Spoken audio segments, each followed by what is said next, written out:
विदुर नीति अध्याय 6।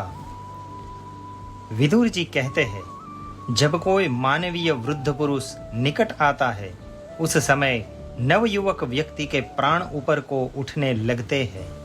फिर जब वह वृद्ध के स्वागत में उठकर खड़ा होता और प्रणाम करता है तो पुनः प्राणों को वास्तविक स्थिति में प्राप्त करता है। धीर पुरुष को चाहिए, जब कोई साधु पुरुष अतिथि के रूप में घर पर आवे तो पहले आसन देकर जल लाकर उसके चरण पखारे, फिर उसकी कुशल पूछकर अपनी स्थिति बतावे, तदनंतर आवश्यकता समझकर अन्न भोजन करावे।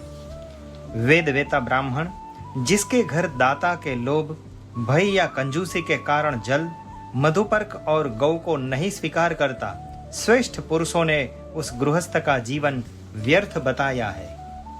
वैद्य, चीरफाड़ करने वाला जर्राह, ब्रह्मचर्य से भ्रष्ट, चोर, क्रूर, शराबी, गर्भहत्यारा, सेनाजीवी और वेद विक्रेता ये यद्यपि पैर धोने के योग्य नहीं है, तथापि यदि अतिथि होकर आवे तो विशेष प्रिय यानी आदर के योग्य होते हैं। नमक, पका हुआ अन्न, दही, दूध, मधु, तेल, घी, तिल, मांस, फल, मूल, साग, लाल कपड़ा, सब प्रकार की गंध और गुड़ इतनी वस्तुएं बेचने योग्य नहीं है। जो क्रोध न करने वाला, ढेला पत्थर और सुवर्ण को एक साथ समझने वाला, शोकहीन, संधि विग्रह से रहित, निंदा प्रशंसा से शून्य, प्रिय अप्रिय का त्याग करने वाला तथा उदासीन है, वही भिक्षुक यानी सन्यासी है। जो जंगली चावल, कंदमूल, इगुंद और साग खाकर निर्वाह करता है, मन को वश में रखता है, अग्निहोत्र करता है, वन में रहकर भी अतिथि सेवा में सदा सावधान रहता है, वही पुण्यात्मा तपस्वी श्रेष्ठ माना गया है। बुद्धिमान पुरुष की बुराई करके इस विश्वास पर निश्चिंत न रहे कि मैं दूर हूं। बुद्धिमान की बाहें बड़ी लंबी होती है, सताया जाने पर वह उन्हीं बाहों से बदला ले लेता है। जो विश्वास का पात्र नहीं है उसका तो विश्वास करे ही नहीं, किंतु जो विश्वास पात्र है उस पर भी अधिक विश्वास न करे। विश्वास से जो भय उत्पन्न होता है वह मूल का भी उच्छेद कर डालता है। मनुष्य को चाहिए कि वह ईर्ष्या रहित स्त्रियों का रक्षक, संपत्ति का न्यायपूर्वक विभाग करने वाला, प्रियवादी, स्वच्छ तथा स्त्रियों के निकट मीठे वचन बोलने वाला हो, परंतु उनके वश में कभी न हो। स्त्रियां घर की लक्ष्मी कही गई है। वे अत्यंत सौभाग्यशालिनी, पूजा के योग्य, पवित्र तथा घर की शोभा है। अतः इनकी विशेष रूप से रक्षा करनी चाहिए। अंतःपुर की रक्षा का कार्य पिता को सौंप दे। रसोई घर का प्रबंध माता के हाथों में दे दे। गौओं की सेवा में अपने समान व्यक्ति को नियुक्त करे और कृषि का कार्य स्वयं करे। सेवकों द्वारा वाणिज्य, व्यापार और पुत्रों के द्वारा ब्राह्मणों की सेवा करे। जल से अग्नि, ब्राह्मण से क्षत्रिय और पत्थर से लोहा पैदा हुआ है। इनका तेज सर्वत्र व्याप्त होने पर भी अपने उत्पत्ति स्थान में शांत हो जाता है। अच्छे कुल में उत्पन्न, अग्नि के समान तेजस्वी, क्षमाशील और विकार शून्य संत पुरुष सदा काष्ठ में अग्नि की भांति शांत भाव से स्थित रहते हैं। जिस राजा की मंत्रणा को उनके बहिरंग एवं अंतरंग सभासद तक नहीं जानते, सब और दृष्टि रखने वाला वह राजा चिरकाल तक ऐश्वर्य का उपभोग करता है। धर्म, काम और अर्थ संबंधी कार्यों को करने से पहले न बतावे, करके ही दिखावे। ऐसा करने से अपनी मंत्रणा दूसरों पर प्रकट नहीं होती। पर्वत की चोटी अथवा राजमहल पर चढ़कर एकांत स्थान में जाकर या जंगल में तृण आदि से अनावृत स्थान पर मंत्रणा करनी चाहिए। भारत, जो मित्र न हो, मित्र होने पर भी पंडित न हो, पंडित होने पर भी जिसका मन वश में न हो, वह अपनी गुप्त मंत्रणा जानने के योग्य नहीं है। राजा अच्छी तरह परीक्षा किए बिना किसी को अपना मंत्री न बनावे, क्योंकि धन की प्राप्ति और मंत्र की रक्षा का भार मंत्री पर ही रहता है। जिसके धर्म, अर्थ और काम विषयक सभी कार्यों को पूर्ण होने के बाद ही सभासद गण जान पाते हैं, वही राजा समस्त राजाओं में श्रेष्ठ है।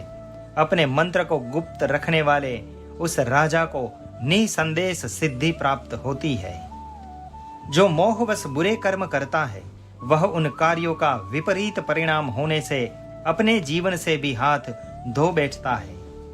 उत्तम कर्मों का अनुष्ठान तो सुख देने वाला होता है, किंतु उन्हीं का अनुष्ठान न किया जाए तो वह पश्चाताप का कारण माना गया है। जैसे वेदों को पढ़े बिना ब्राह्मण श्राद्ध का अधिकारी नहीं होता, उसी प्रकार संधि, विग्रह, यान, आसन, द्वेधी भाव और क्षमाश्रम नामक 6 गुणों को जाने बिना कोई गुप्त मंत्रणा सुनने का अधिकारी नहीं होता। राजन, जो संधि, विग्रह आदि 6 गुणों की जानकारी के कारण प्रसिद्ध है, स्थिति, वृद्धि और ह्रास को जानता है तथा जिसके स्वभाव की सब लोग प्रशंसा करते हैं, उसी राजा के अधीन पृथ्वी रहती है। जिसके क्रोध और हर्ष व्यर्थ नहीं जाते, जो आवश्यक कार्यों की स्वयं देखभाल करता है और खजाने की भी स्वयं जानकारी रखता है, उसकी पृथ्वी पर्याप्त धन देने वाली ही होती है। भूपति को चाहिए कि अपने राजा नाम से और राजोचित छत्र धारण से संतुष्ट रहे, सेवकों को पर्याप्त धन दे, सब अकेले ही न हड़प ले।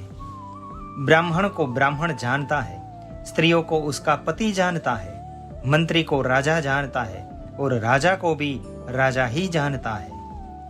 वश में आए हुए वधयोग शत्रु को कभी छोड़ना नहीं चाहिए। यदि अपना बल अधिक न हो तो नम्र होकर उसके पास समय बिताना चाहिए और बल होने पर उसे मार डालना चाहिए, क्योंकि यदि शत्रु मारा न गया तो उससे शीघ्र ही भय उपस्थित होता है। देवता, ब्राह्मण, राजा, वृद्ध, बालक और रोगी पर होने वाले क्रोध को प्रयत्न पूर्वक सदा रोकना चाहिए। निरर्थक कलह करना मूर्खों का काम है। बुद्धिमान पुरुष को इसका त्याग करना चाहिए।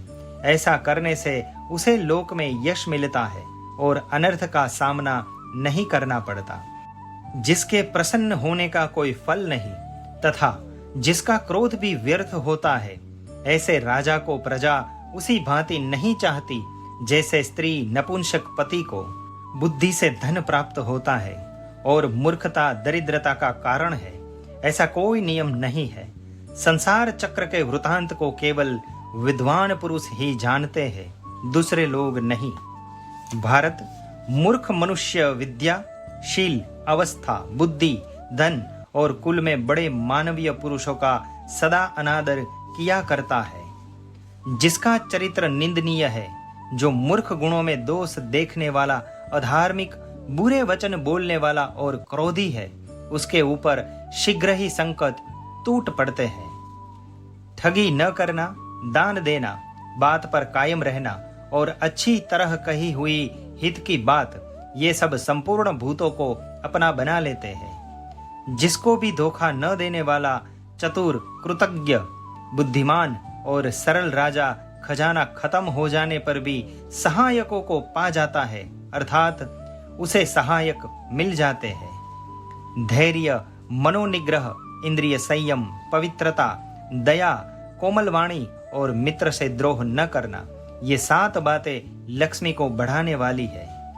राजन, जो अपने आश्रितों में धन का ठीक ठीक बंटवारा नहीं करता तथा जो दुष्ट, कृतघ्न और निर्लज्ज है, ऐसा राजा इस लोक में त्याग देने योग्य है। जो स्वयं दोषी होकर भी निर्दोष आत्मिक व्यक्ति को कुपित करता है, वह सर्पयुक्त घर में रहने वाले मनुष्य की भांति रात में सुख से नहीं सो सकता। भारत, जिसके ऊपर दोषारोपण करने से योग और क्षेम में बाधा आती हो, उन लोगों को देवता की भांति सदा प्रसन्न रखना चाहिए। जो धन आदि पदार्थ स्त्री, प्रमादी, पतित और नीच पुरुषों के हाथ में सौंप दिए जाते हैं, वे संशय में पड़ जाते हैं। राजन, जहाँ का शासन स्त्री, जुआरी और बालक के हाथ में है, वहाँ के लोग नदी में पत्थर की नाव पर बैठने वाले की भांति विपत्ति के समुद्र में डूब जाते हैं। जो लोग जितना आवश्यक है उतने ही काम में लगे रहते हैं, अधिक में हाथ नहीं डालते, उन्हें मैं पंडित मानता हूँ, क्योंकि अधिक में हाथ डालना संघर्ष का कारण होता है। गान करते हैं और वेश्याओं जिसकी बड़ाई किया करते हैं, वह मनुष्य जीता ही मुर्दे के समान है। भारत, आपने उन महान धनुर्धर और अत्यंत तेजस्वी पांडवों को छोड़कर यह महान ऐश्वर्य का भार दुर्योधन के ऊपर रख दिया है। इसलिए आप शीघ्र ही उस ऐश्वर्य मद से मूढ़ दुर्योधन को त्रिभुवन के साम्राज्य से गिरे हुए बल की भांति इस राज्य से भ्रष्ट होते देखिएगा। इति श्री महाभारते उद्योग पर्वणि प्रजागर पर्वणि विदुरवाक्ये 38वाध्यायः।